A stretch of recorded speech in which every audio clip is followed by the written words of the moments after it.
নজর রাখবো পরবর্তী সংবাদে। নির্জনতার সুযোগকে কাজে লাগিয়ে এবার হাত সাফাই করছে নিশি কুটুম্বের দল। এমন ঘটনা লক্ষ্য করা গেছে সোনামুড়া থানাধীন শোভাপুর গ্রাম পঞ্চায়েতের অন্তর্গত মৎস্য তত্ত্বাবধায়ক কামাল হোসেনের বাড়িতে। তবে এই ক্ষেত্রে সংবাদ মাধ্যমের ক্যামেরায় ঘটনার বিবরণ দিতে গিয়ে কামাল হোসেন তিনি জানিয়েছেন যে বর্তমান সময়ে চাকুরি সূত্রে পরিবার নিয়ে পানিসাগরে তিনি থাকছেন, কিন্তু সেই কারণে ওনার গ্রামের বাড়িটি এখন জনশূন্য।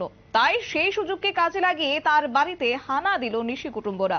তিনি জানিয়েছেন বাড়ি থেকে যাওয়ার সময় তিনি বাড়ির লাইট সুইচ অফ করে যান, কিন্তু হঠাৎই তার কাছে ফোন যায় যে তার বাড়ির ঘরে এবং বাইরে লাইট জ্বলছে। তখনই তিনি জানান বিষয়ে তার পরিবার পরিজনদের এবং বাড়ির পার্শ্ববর্তী লোকেরা তাকে ফোন মারফত জানান যে তার বাড়িতে জ্বলছে আলো, কিন্তু মূল ঘরের গ্রিলের তালা ভাঙা। তখনই তার সন্দেহ হয় হয়তোবা বাড়িতে চুরি কাণ্ড সংঘটিত হয়েছে।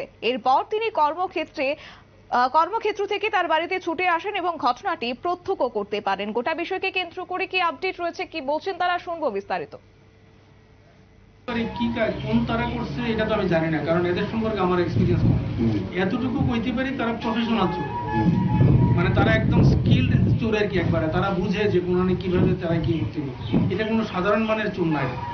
এবং আমি যতটুকু ডাউট করতেছি এখানে মিনিমাম 5 থেকে 6 জনের একটা টিমে ছিল মনে হয় আমার, কারণ এখানে মদের বোতল পাওয়া গেছে ওই সাইডে আমার সীমান্তের, আমার ব্যারিকেডের বাইরে ভিতরে খৈনি টুইনি খাইছে যে ওই সমস্ত কিছু প্যাকেট ট্যাকেট পাওয়া গেছে।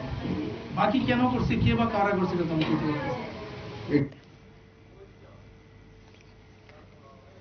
আপনারা শুনলেন ওনার বক্তব্য, এবং এক্ষেত্রে তিনি জানিয়েছেন যে বাড়িতে তিনি ছুটে এসে গোটা ঘটনাটি প্রত্যক্ষ করতে পেরেছেন। তবে তিনি জানিয়েছেন যে চোরের দল জানালার গ্রিল ভেঙে ঘরে প্রবেশ করে আলমারিতে রাখা প্রায় 3 ভরি স্বর্ণালংকার সহ অন্যান্য সামগ্রী নিয়ে যায় এবং ঘরের আসবাবপত্র লন্ডভন্ড করে রাখে।